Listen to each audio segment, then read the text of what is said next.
जाति पंडितों ने बनाई है।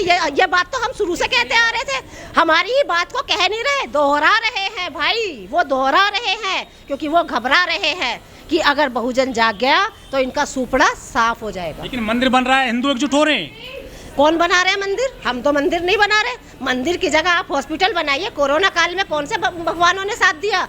और जब पंडित पर कोई पड़ती है तो वो संविधान के रास्ते से वो न्यायालय में न्याय मांगता है, ना कि वो उस मंदिर में जाके घंटा बजाता है कि मुझे तुम न्याय दो।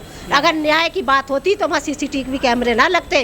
क्यों नहीं तुम्हारे भगवान वहाँ की चौकसी करते हैं? किस चीज का डर है तुम्हें? चोरी हो जाएगी तो तुम न्यायालय में रिपोर्ट लिखाते हो। सिंदूर चूड़ी की तो ये कि अभी एकदम से नहीं, अगर उन्हें हम एकदम से बोलेंगे तो नहीं समझेंगे। धीरे धीरे उन्हें मीटिंगों में कैडरों में बुलाएंगे, धीरे धीरे परिवर्तन होगा। एकदम से आप कहोगे कि ये से छोड़ दो तो नहीं छोड़ेंगे। माता भी पूज रही है आजकल। कौन? महिलाएं। हम पूजने वाली पूज रही हैं, लेकिन हम तो नहीं पूज रहे। हमारे ग्रुप है, हमारा आधे से ज़्यादा विजयनगर नहीं पूजता।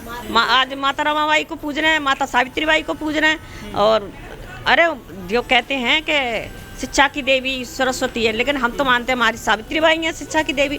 उन्होंने हमारी शिक्षा के दरवाजे खोल लेते। फूल नहीं चढ़ाए सरस्वती की प्रतिमा पर तो उनको सस्पेंड कर दिया गया। तो वो क्योंकि सारा कुछ तो वही है ना, ऊपर अधिकारी सब मनवादी बैठे हैं ना। उन्होंने मनुस्मृति जलाई तो उन पर मुकदमे हो गए, उनको अरेस्ट कर लिया गया परसों। हमने तो कितनी बार जलाई, हमें तो नहीं किया अरेस्ट। 5 साल से जला रहे हम मनुस्मृति को।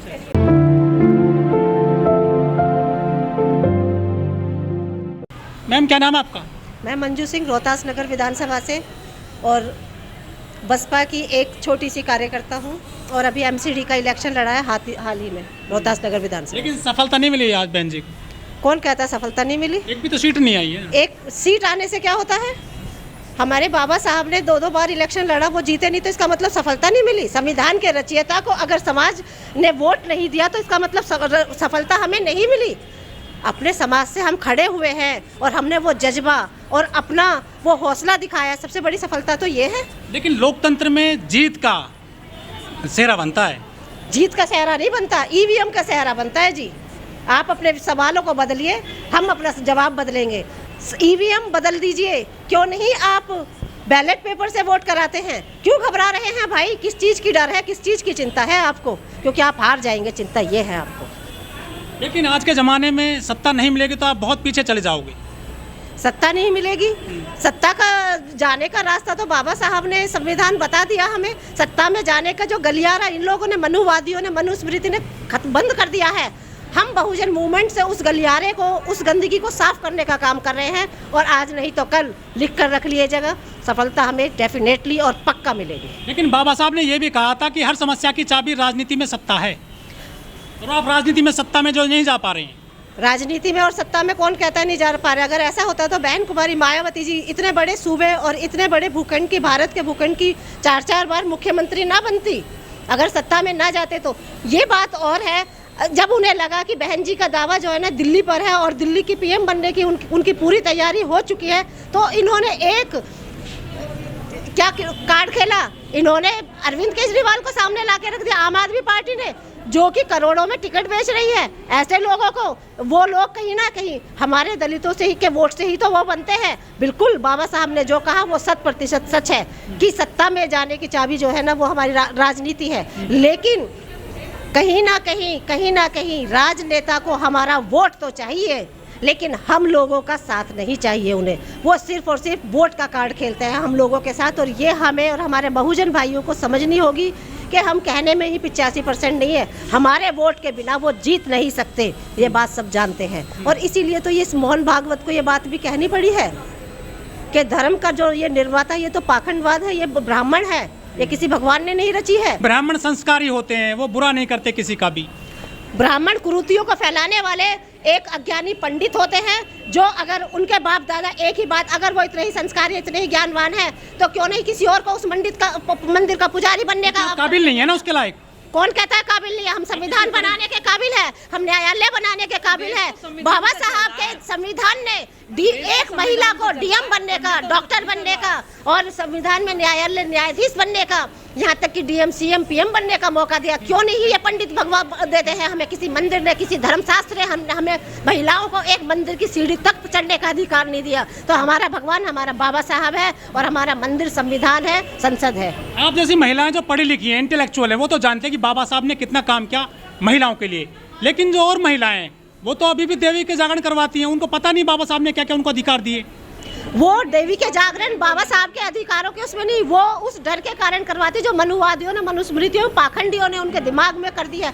और गंदगी अगर रसोई में भी चढ़ जाती है ना तो उसको साफ करने में समय लगता है। हाँ, कुछ हमारी बहनें मार्ग से भटक गई हैं तो उनको रास्ते पे लाने का काम भी हम ही करेंगे। गंदगी कहाँ चढ़ गई है? गंदगी चढ़ गई है कि उनको भय हो गया है, डर हो गया है कि अगर हम ये नहीं करेंगे तो ये होंगे।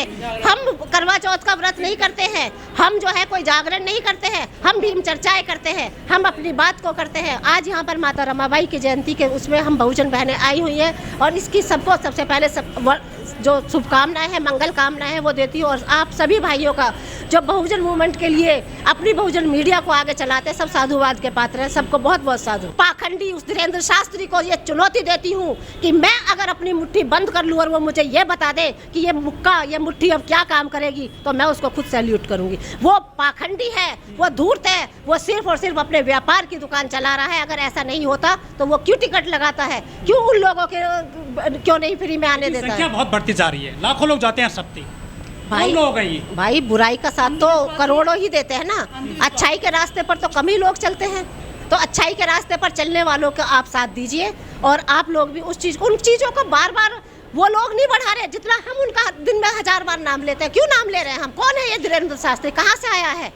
कुछ पता क्या है आपने? क्यों हम अपने महापुरुषों का नाम नहीं लेते? क्यों उन 500 बहारों को भूल जाते हैं जिन्होंने 28,000 पेशवाओं को हराया था? क्यों नहीं आप उनका नाम लेते? क्यों ये बहुजन मीडिया क्यों इन पोंगा पंडितों के नाम की चर्चा बार बार करती है? और यहाँ पर भी 10 बहनों से सवाल करके उनका 10,000 बार गुणगान किया जाता है।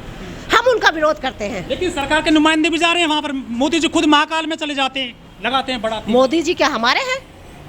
मोदी जी क्या हमारे हैं? सबका होता है पूरे देश का। पीएम सबका होता है, लेकिन समाज से कौन से आ रहा है? तो मनुवादी, मनुस्मृतियों का गुणगान करने वाला।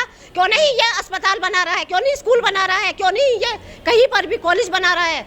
अगर वो बनाएगा तो वहाँ पर सब लोगों को रोजगार मिलेगा, शिक्षा मिलेगी और स्वास्थ्य का लाभ मिलेगा। लेकिन पंडित मंदिरों में जाने से तो सिर्फ एक जात का भला होगा और वो है ब्राह्मण, और किसी का नहीं चाहिए आदमी को। धर्म क्या होता है? धर्म जरूरी नहीं आदमी के लिए। धर्म क्या है? वो आप हमारे लिए कोई धर्म नहीं है। हमारा धर्म हमारा बौद्ध धर्म है और हमारा संविधान हमारा धर्म है और इंसानियत का है, मानवता का है। मानव में आप भेद करते हो, धर्म का ढिंढोरा पीटते हो, शर्म नहीं आती है? आप जैसे लोग भावना भड़काते हैं हिंदुओं की, कमजोर कर रहे हैं। हिंदू कौन है? हिंदू कौन है? कौन है हिंदू? बाहर जाकर के क्यों कहते हो हम भारतीय हैं? क्यों नहीं कहते हिंदुस्तान से आए हो? क्यों कहते हैं इंडिया से आए, भारत से आए? वहाँ कहते हैं मैं बुद्ध के देश से आया हूँ। यहाँ पर आकर तुम्हें लक्ष्मी गणेश चाहिए, क्यों? अच्छा, मतलब जय श्री राम से नफरत है आपको? किसने कहा जय श्री राम से नफरत है? हमें पाखंडवाद से, ढोंगवाद से, जो मानव में भेद करे, उससे नफरत है। और उससे तो मुझे ही नहीं, उससे तो आपको भी नफरत होगी। क्या आप उससे प्रेम करते हैं? अच्छा, ज्यादा तेजी से देश में जय भीम वाले आगे बढ़ रहे हैं, जय श्री राम आगे वाले बढ़ रहे हैं? जय श्री राम वाले पहले भी बहुत आगे थे और अब भी बहुत आगे, और भविष्य में जय भीम का नारा इस भारत के चप्पे चप्पे में गूंजेगा।